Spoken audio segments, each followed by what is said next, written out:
भारतवर्ष का एक ऐसा समुदाय जिसने लगभग 5 दशकों से अपने हक की लड़ाई लड़ी। कई बाधाएं आई इस लड़ाई में, लेकिन हाटियों के योद्धाओं ने ना कभी खुद हार मानी, ना अपने संघर्षरत साथियों का मनोबल कम होने दिया। आज जन आस्था का शख्सियत कार्यक्रम का कारवां इस मुकाम पर पहुंच गया है।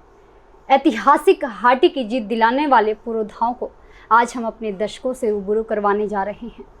आज हमारे जन आस्था के पैनल पर हमारे साथ केंद्रीय हाटी समिति के महासचिव आदरणीय श्री कुंदन सिंह शास्त्री जी जुड़े हुए हैं।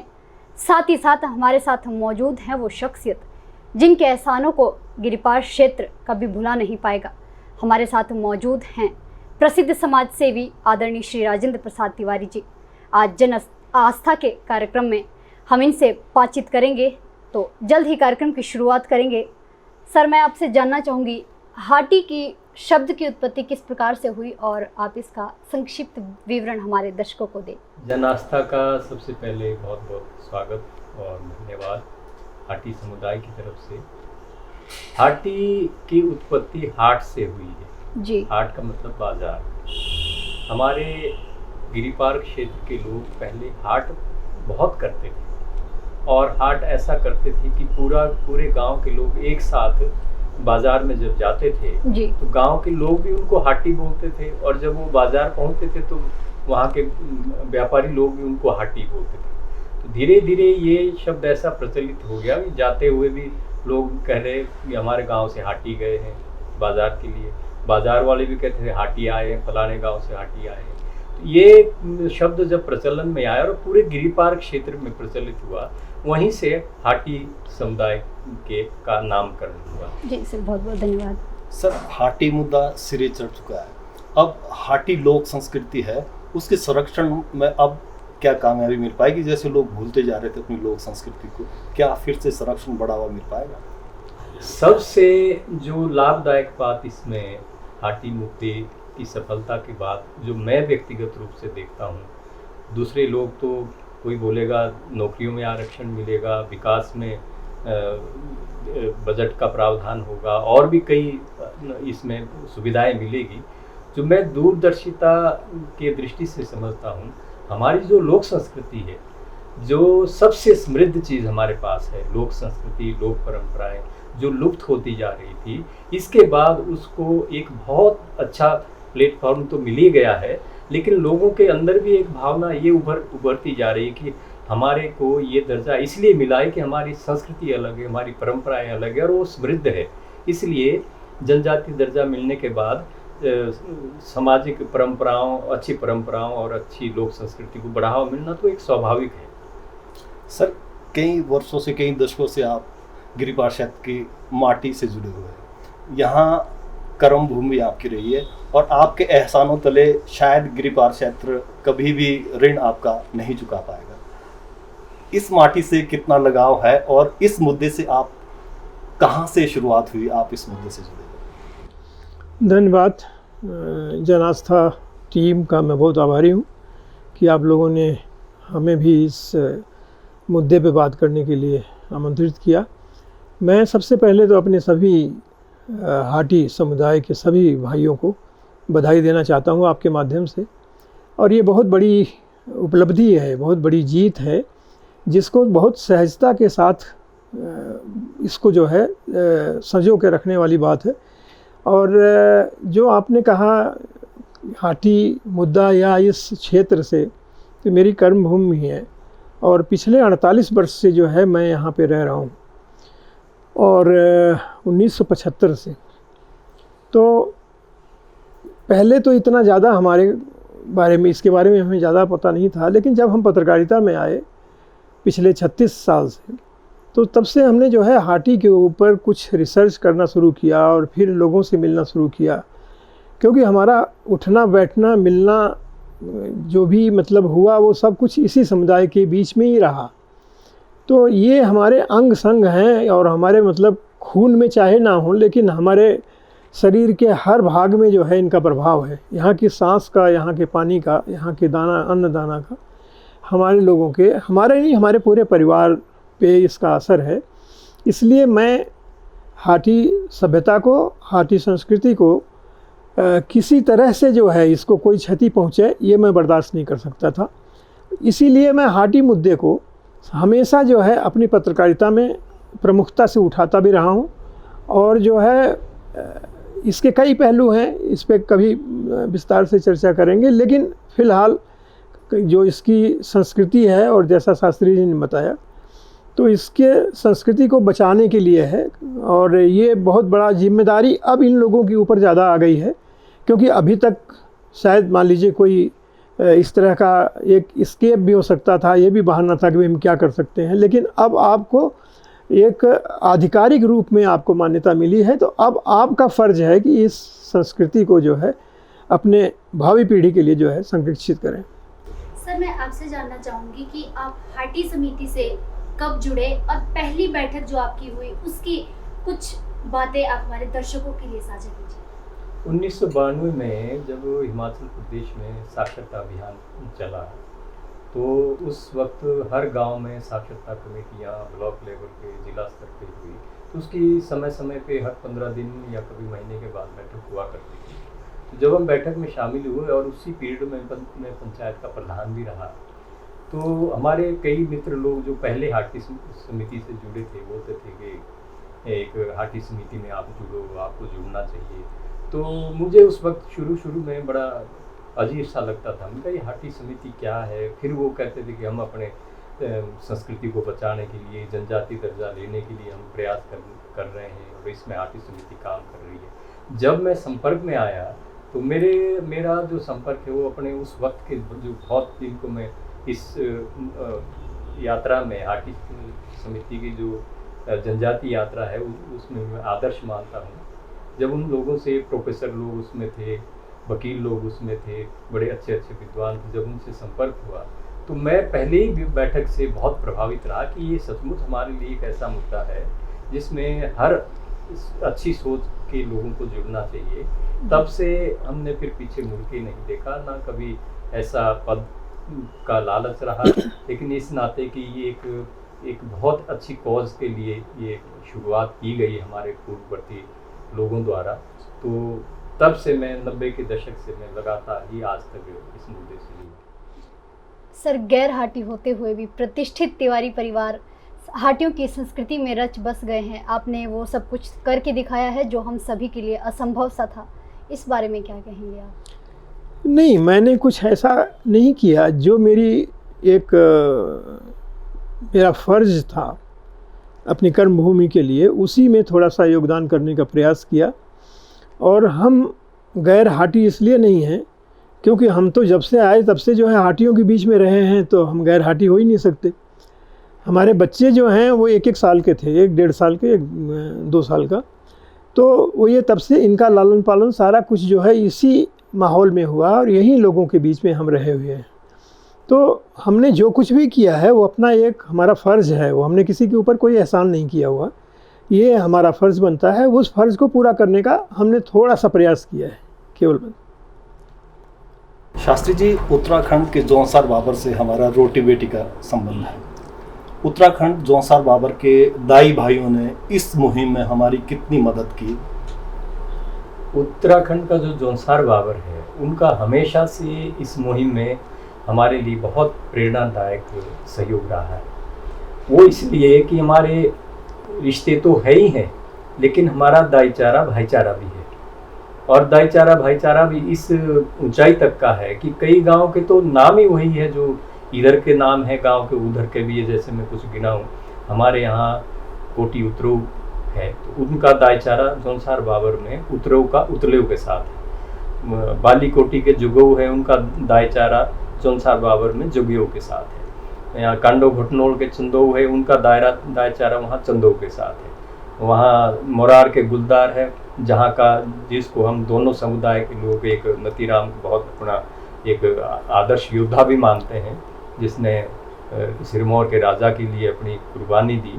तो उसका जो वंशज है वो 2 गांव में बटे हैं। एक गांव मलेता वो भी गुलदार है जौनसार बाबर में, एक गांव मोराड़ वो भी गुलदार है, वो हमारे गिरिपार क्षेत्र में पड़ते हैं। तो जौनसार बाबर के जितने भी चाहे जनप्रतिनिधि हैं या वहाँ के जो प्रतिष्ठित लोग हैं, जैसे सियाणचारी प्रथा वहाँ है, तो वो हमारे लिए उन्होंने एक ऐसा माहौल तैयार किया है कि जब हमारी संस्कृति एक है, परंपराएं एक है, आपस में रिश्ते नाते एक है, गांव के नाम एक जैसे हैं, भाईचारा है, तो जो अधिकार हमें मिला है वो आपको भी मिल सकता है। हम हमारी जहाँ भी ज़रूरत होगी हम उसके लिए मदद करेंगे। तो उनका हमेशा से बड़ा सकारात्मक सहयोग रहा है जोनसार कम्युनिटी का।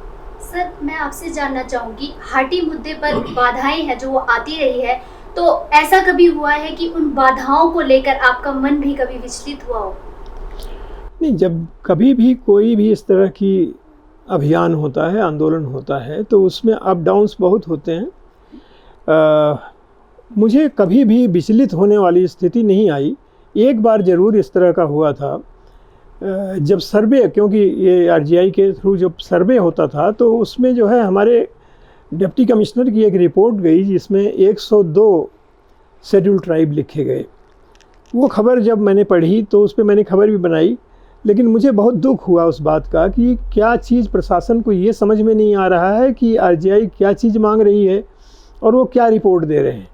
तो वो थोड़ा सा एक बार धक्का लगा था, लेकिन मैंने, या जो पत्रकार जो है, मेरे अंदर की जो भड़ास थी वो फिर कलम से निकली और फिर मैंने खूब दबा के उस पर लिखा और हमें उसकी संतुष्टि मुझे हो गई कि चलो हमने, हमारा जो फ़र्ज़ था वो हमने उसको जो है पूरा किया।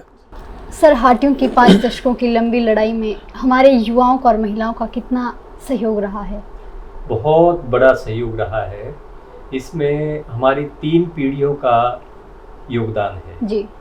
एक तो जिन्होंने बुनियाद रखी जी। उसमें हालांकि रिकॉर्ड में हमारे पास सिर्फ 25 फाउंडर मेंबर है, लेकिन उसके अलावा भी बहुत सारे उनके साथी, सैकड़ों साथी ऐसे थे जो इस मुहिम में जुड़े थे। दूसरी पीढ़ी हमारी समझो, तीसरी पीढ़ी हमारे बाद जो युवा आज हमारे साथ जुड़े हैं, इन तीनों पीढ़ियों का बराबर योगदान है। इसका श्रेय लेने में मज़ा नहीं, इसका तो श्रेय देने में मज़ा है इस महान उपलब्धि का। और मैं तो बार बार अपने लोगों से भी यही कहता हूँ कि 3 पीढ़ियों का संघर्ष आज ऐसे परिणाम पर पहुँचा है। 3 पीढ़ियाँ उसमें सिर्फ गिरिपार क्षेत्र की नहीं है। आदरणीय तिवारी जी हमारे सामने बैठे हैं, जो मॉरल सपोर्ट इनका हमारे लिए मिला है, यहाँ तक कि हमारे पास तो लोग साहित्य ही नहीं था कोई प्रमाणित चीज़ दिखाने के लिए किसी के पास। और सबसे बड़ा जो प्रश्न होता था रिसर्च स्कॉलर का, वो यही होता था कि आपके ऊपर कोई साहित्य है, तो हमारे पास कोई ऐसा साहित्य था ही नहीं देने के लिए। उस फील्ड में जो तिवारी जी का हमें मदद मिली है, बहुत अच्छी इन्होंने पुस्तकें लिखी जो प्रधानमंत्री से लेके, जनजातीय मंत्री से लेके, गृह मंत्री, मुख्यमंत्री के हाथों में भी गई है। तो उससे एक वातावरण भी बना और एक साक्ष्य हमारे पास ऐसे थे कि हमारे दिखाने के लिए कि हमारे पास इतना अच्छा साहित्य भी दिखाने के लिए है। तो इसमें उतार चढ़ाव हालांकि बहुत आए हैं, लेकिन नौजवानों का जब हमारे पास, देखो 3 चीज़ें होती है किसी बहुत बड़ी कामयाबी के लिए। एक तो ये कि आपका पेपर वर्क कंप्लीट होना चाहिए, जो हाटी समिति ने विभिन्न विभागों के साथ मिलके किया और ऐसे तिवारी जी जैसे लोगों के साथ मिलके पूरा किया। दूसरी चीज़, वो एक जन आंदोलन का रूप भी बनना दे, तभी सरकार का ध्यान भी उन चीज़ों पे जाता है। तो उसके लिए हमारे पास, जैसे हमने कुमड़ियों का क्रम चलाया, उसमें महिलाओं ने इतना भागीदारी की, युवाओं ने इतनी भागीदारी की, जो एक सचमुच का एक पूरे गिरिपार क्षेत्र में आंदोलन खड़ा हो। तीसरी चीज़ चाहिए होती है कि एक लीडरशिप भी ऐसी हो जो आपकी बात को सही मंच तक या सरकार तक पहुंचाने में आपकी मदद करे। तो उसमें हमारे पास, जहां आज के जो हमारे वर्तमान मुख्यमंत्री है, उन्होंने इतना अच्छा हमारे लिए प्लेटफॉर्म दिया, हमारी बात सुनी और केंद्र सरकार के साथ इतना बढ़िया तालमेल बना के हमारे को ये महान उपलब्धि प्रदान की। सर, मेरा सवाल आपसे रहेगा, हाटी केंद्रीय समिति में डॉक्टर अमीचंद जी और शास्त्री जी, इनकी युगलबंदी और पूरी टीम इनकी जो है, इनकी सक्रियता, जो एक मृत प्राय मुद्दा लग रहा था, जो लग रहा था कि शायद ही अब सिरे चढ़ पाए और लोग यहाँ तक कि आशाएं छोड़ने लगे थे, इस टीम ने वो कर दिखाया जो असंभव लग रहा था। आप बिल्कुल ठीक कह रहे हैं। मैं ये समझता हूँ कि डॉक्टर अमीचंद और शास्त्री जी गिरिपार के लिए एक वरदान साबित हुए हैं और दोनों विद्वान हैं, दोनों बहुत सौम्य हैं और बहुआयामी प्रतिभा के धनी हैं। और अगर मैं ये कह सकता हूँ दावे के साथ कि अगर ये दोनों लोग नहीं होते तो ये जो हाटी मुद्दे का जो आंदोलन था ये किसी भी समय जो है उग्र रूप जो है वो धारण कर लेता, जिसको संभालना सरकार के बस का या किसी के बस का नहीं था। ये दो लोग थे जो इसको किसी तरह से बैलेंसिंग कर रहे थे, किसी तरह से जो है, चाहे कुछ सुनना भी पड़े, चाहे किसी ने कुछ कहा भी होगा, लेकिन इन लोगों ने इसको कम से कम जो है उग्र नहीं होने दिया। एक बात और मैं कहना चाहता हूँ कि हमारी कबायली संस्कृति की सबसे बड़ी पहचान है कि हम सौम्य हैं। हमारे देश में कई तरह के ट्राइब्स हैं, हम प्लेन इलाके से आते हैं, हमें मालूम है वहाँ के जो ट्राइब्स हैं वो उग्र किस्म के हैं। यहाँ के हमारे ट्राइब्स जो हैं वो संभ्रांत तो नहीं हैं लेकिन सौम्य हैं, वो जानते हैं। लेकिन साथ साथ ये भी है कि अपने आन बान शान के खिलाफ अगर कोई बात होती है तो उसके लिए उग्र भी हैं, जिसका एक उदाहरण आप पजौता आंदोलन देख रहे हैं। अंग्रेज़ों से लड़ने की लड़ाई तो ठीक थी, लेकिन अंग्रेज़ों से लड़ने के बाद जो है सिरमौर स्टेट से जो लड़ने की बात हुई वो सौम्यता को जो है उन्होंने उग्रता में बदल दिया।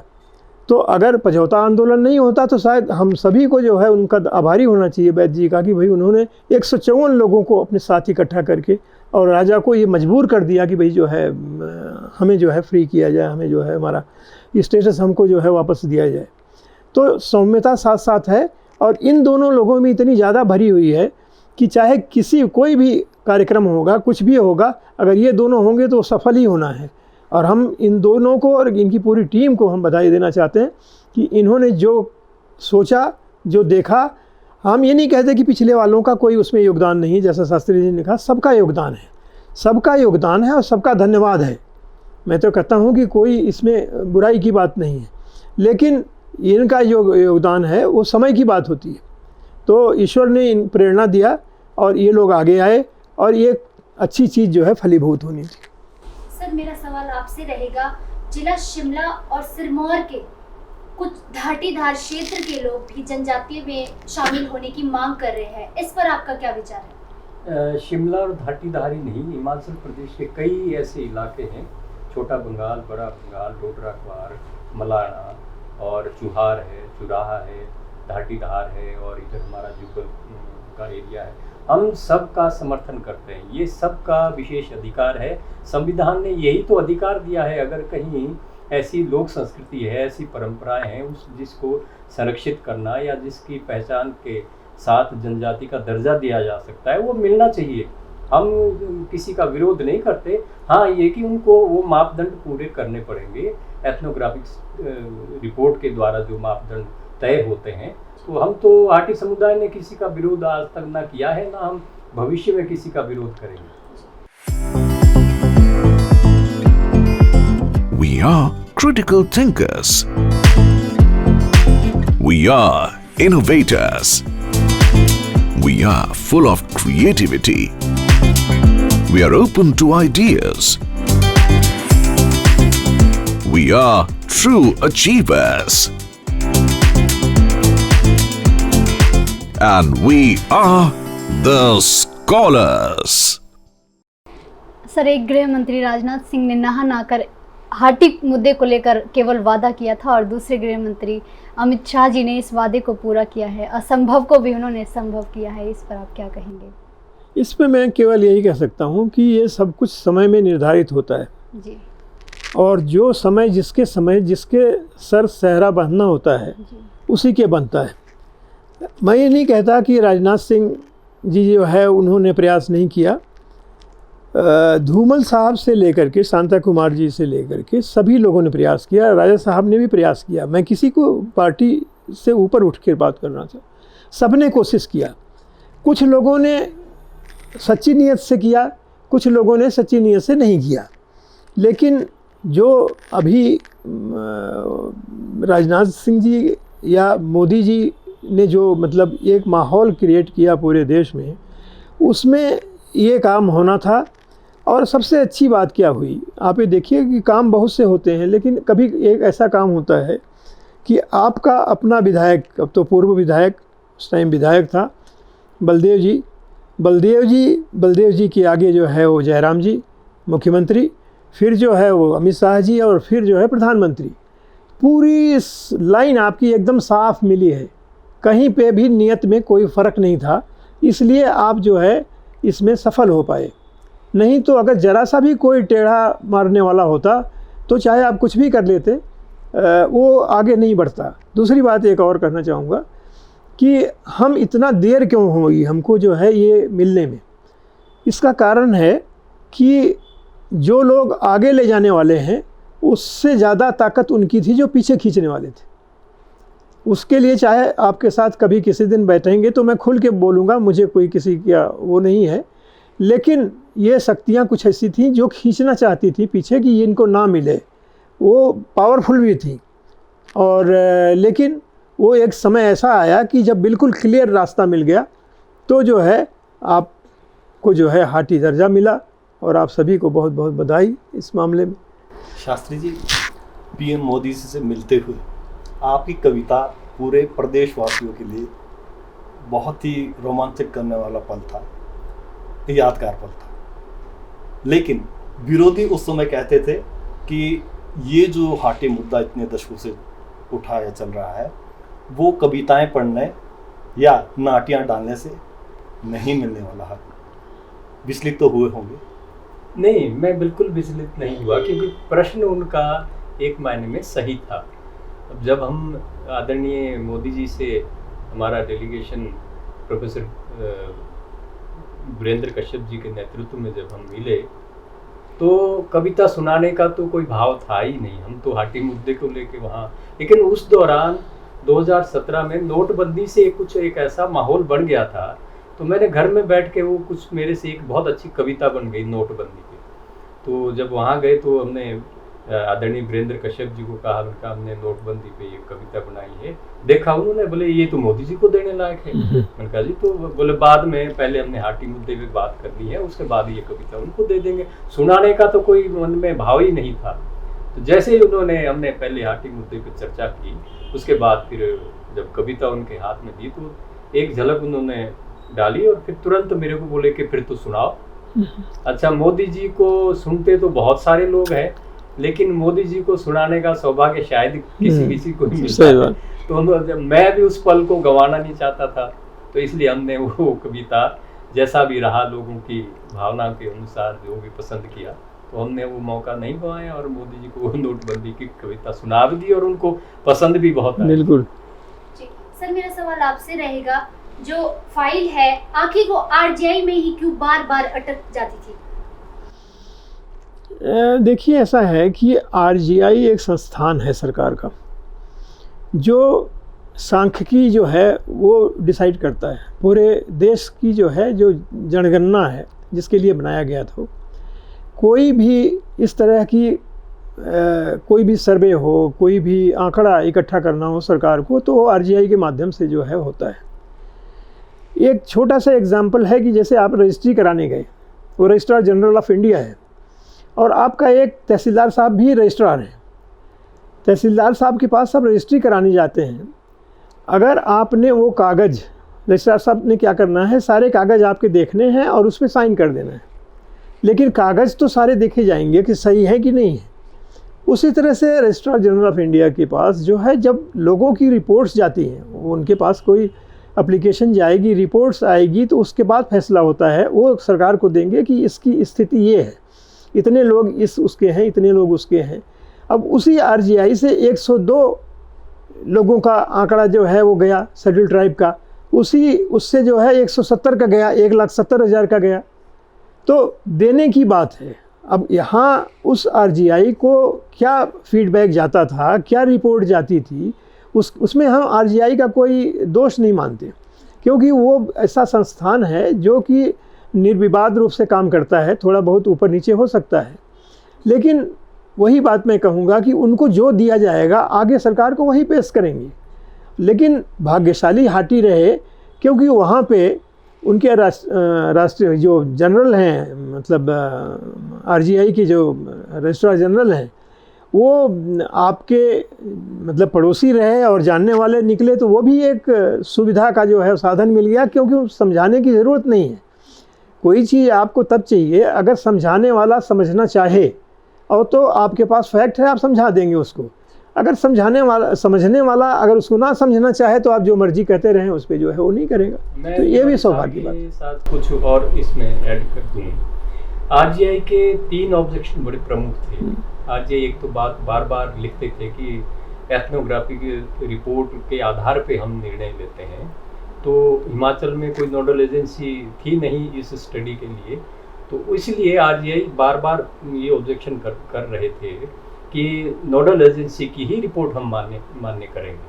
और जो रिपोर्ट यहाँ से भेजी भी गई उसमें 3 ऑब्जेक्शन प्रमुख रूप से थे कि एक तो हाटी कोई समुदाय हम नहीं दर्शा पा रहे थे, दूसरा उन्होंने कहा था कि भाई यहाँ ब्राह्मण और राजपूत इस श्रेणी में आने लायक नहीं है, बाकी जातियों को कुछ ना कुछ बेनिफिट मिल रहा है, या ओबीसी का या एससी का। तीसरा उन्होंने कहा था कि शोध कार्य हाटी समुदाय पे आज तक ना के बराबर हुआ या हुआ ही नहीं है।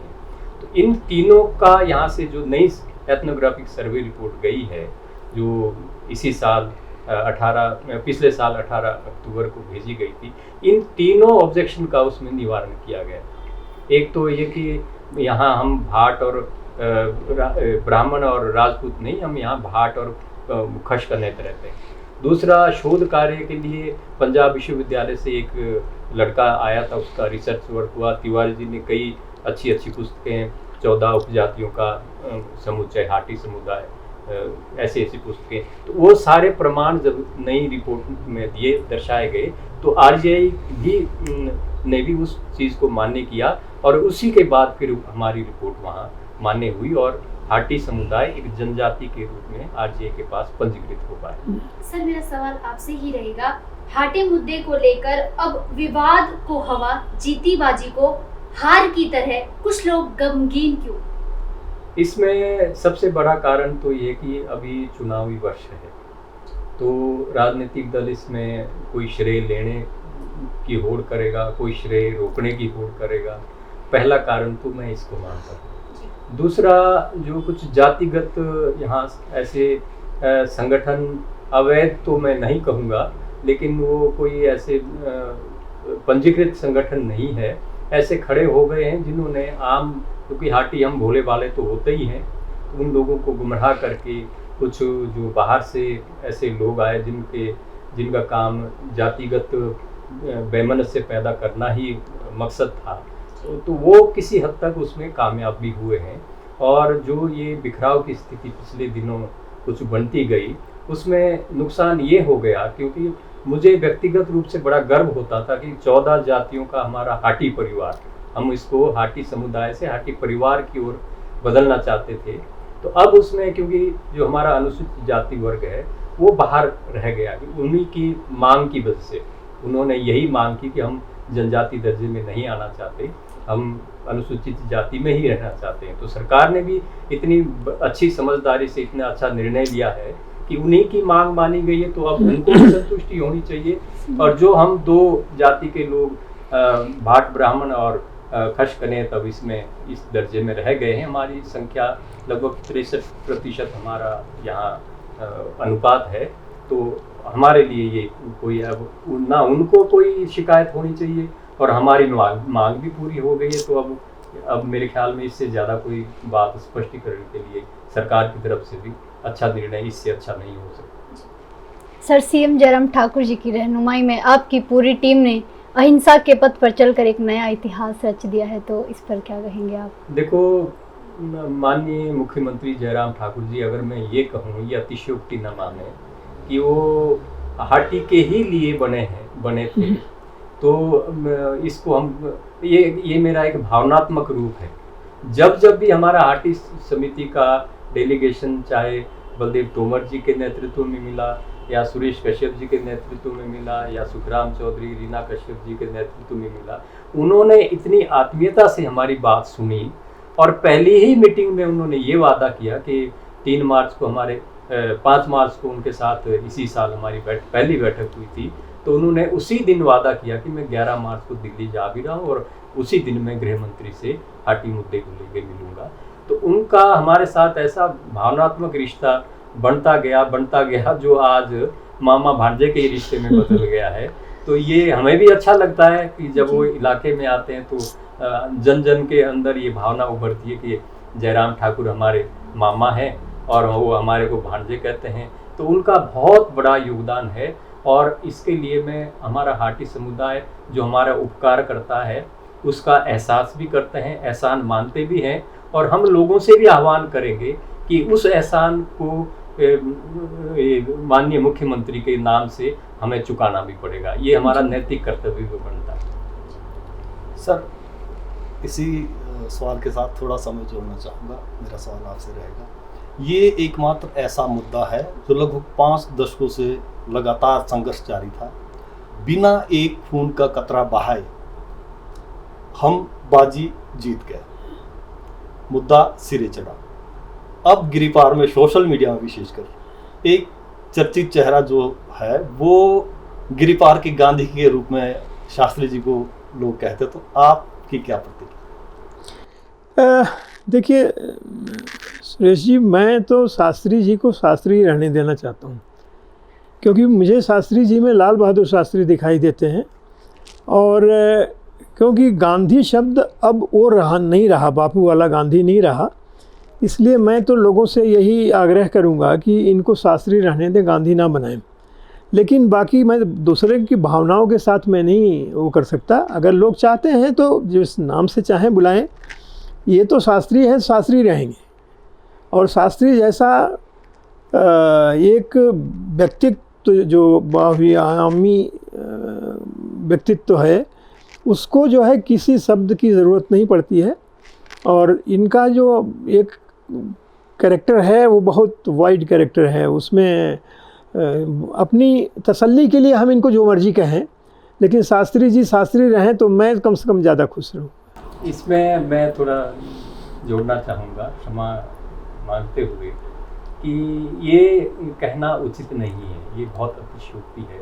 मैं एक सामान्य व्यक्ति हूँ, किचन सा मेरा इसमें सहयोग है, और किसी चंद लोगों का इसमें सहयोग ज़्यादा उजागर करके बाकियों का सहयोग गौण समझना बहुत बड़ी भूल होगी। इसमें हम, जैसा मैंने शुरू में भी कहा, हमारी 3 पीढ़ियों के ऐसे ऐसे लोगों का सहयोग है जो आज भी हमारी टीम के बड़ी मजबूत स्तंभ है, और उनके पास कोई पद भी नहीं है, कभी उनके पास कोई पद नहीं रहा है, जिनको लोग पहचानते तो हैं लेकिन शायद उनका कुछ लोगों का नाम तक भी नहीं जानते, लेकिन उनका सहयोग हमारे से कहीं ज़्यादा रहा है। क्योंकि जब जब भी हमने उनको याद किया, उनको कोई काम दिया, चाहे वो हमारे नौजवान लड़के हैं या हमारे वरिष्ठ लोग हैं या कुछ महिलाएं अब बाहर निकल के आई है, तो उन्होंने उसमें हमें कभी इनकार सुनने को नहीं मिला, हमारे से भी ज़्यादा जिम्मेवारी के साथ उन्होंने काम किया। तो इसलिए एक साझा प्रयास सफल हुआ है और सभी के लिए इसका श्रेय भी जाना चाहिए। सर, मेरा सवाल आपसे रहेगा,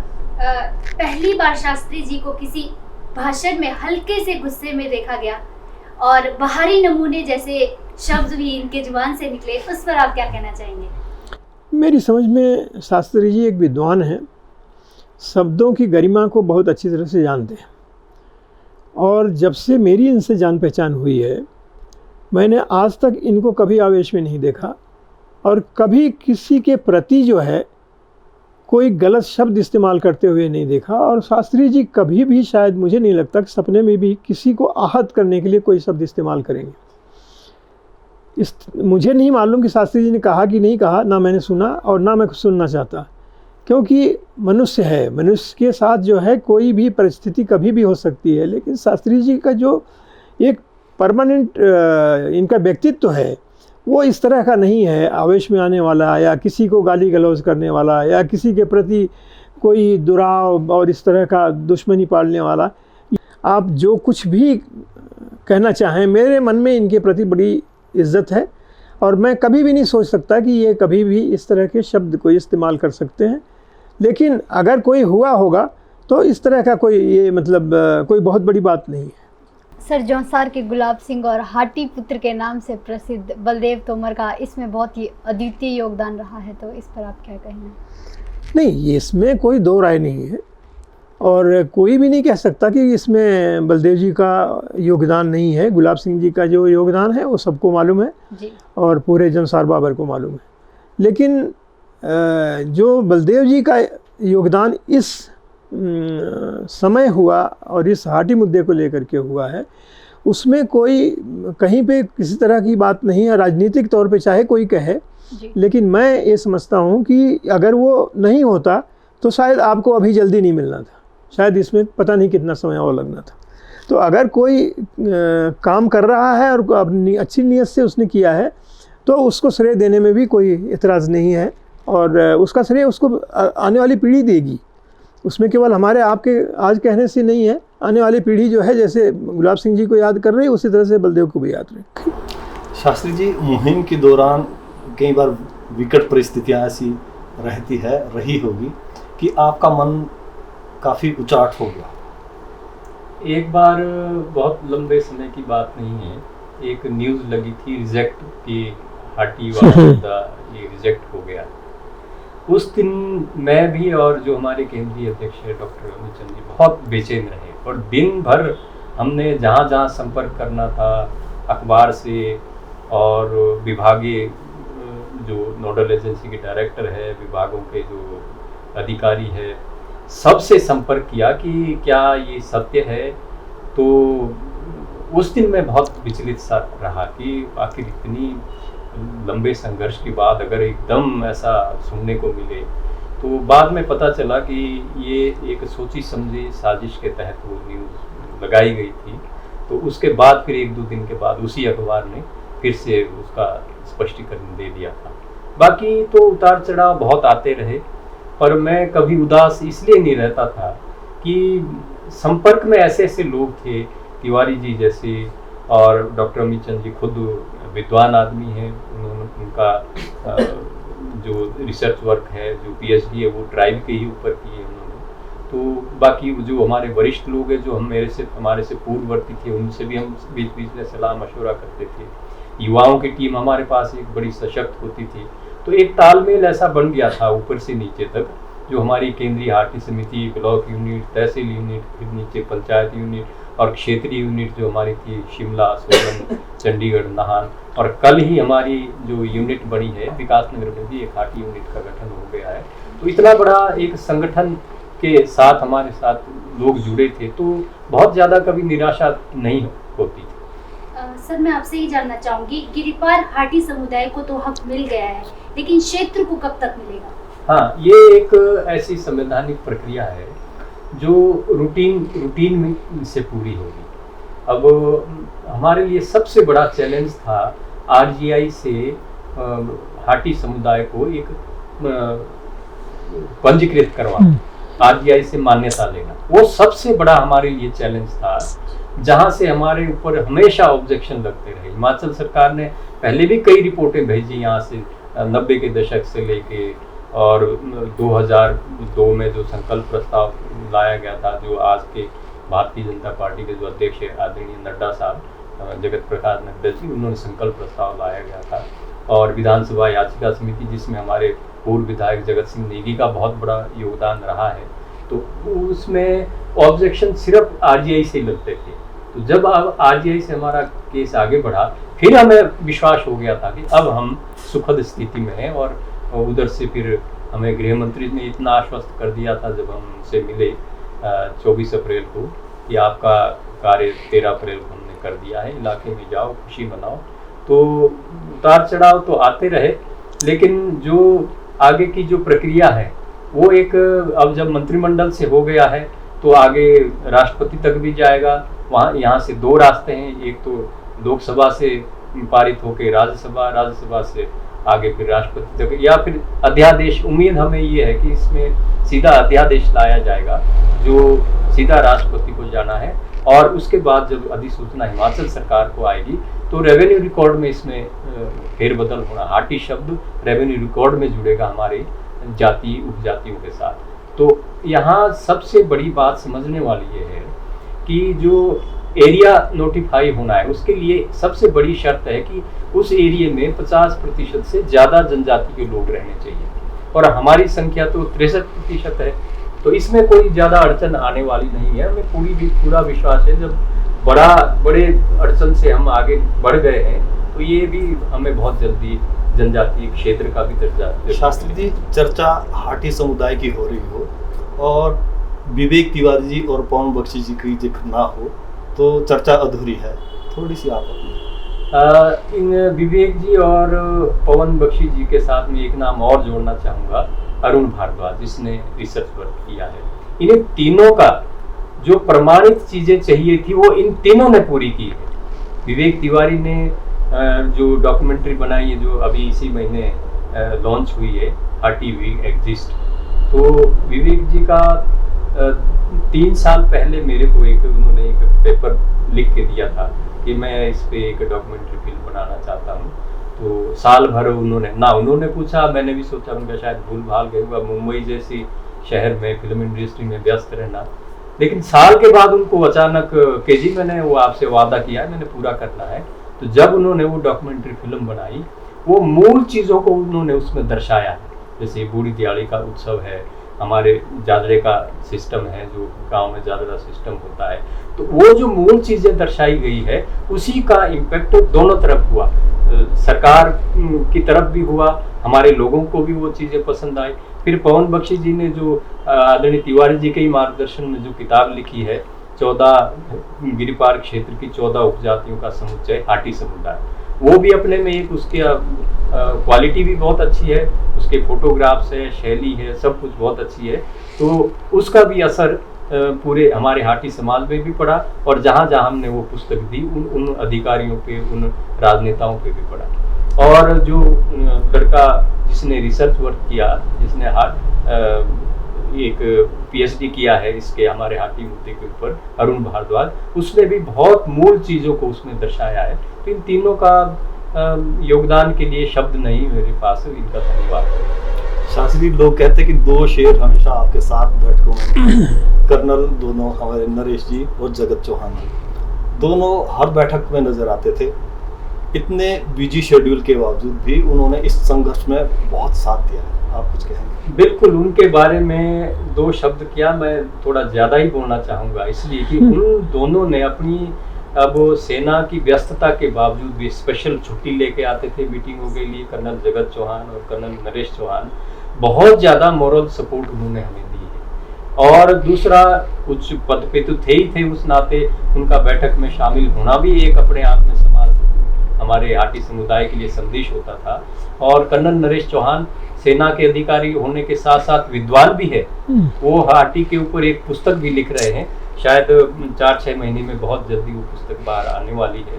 तो इन दोनों कर्नल बंधुओं का तो हम केंद्रीय हाटी समिति की ओर से भी विशेष आभार व्यक्त करते हैं। चर्चा को समाप्त करने से पहले हम ऐसे योद्धाओं को याद करना चाहेंगे जो आज हमारे बीच नहीं है, उस बारे में थोड़ा सा। योद्धा तो इसमें बहुत ज़्यादा है, लेकिन मैं 4-5 लोगों का विशेष नाम लेना चाहूँगा कि जिनके बारे में मैं भी व्यक्तिगत रूप से कभी ऐसी भावुकतावश सोचता हूँ कि आज अगर वो लोग होते, जिसमें नैन सिंह तोमर जी वकील, जिनका मूल ज्ञापन ड्राफ्टिंग में बहुत बड़ा योगदान रहा है, और हेमचंद शर्मा जी, वो भी फाउंडर मेंबर रहे हैं, पूर्व विधायक हमारे जगत सिंह नेगी जी, और एक जियालाल कमल जी जो हमारे उपाध्यक्ष भी थे, और एक वर्मा जी वहाँ से राजगढ़ से थे, वो भी हमारे बीच में नहीं है।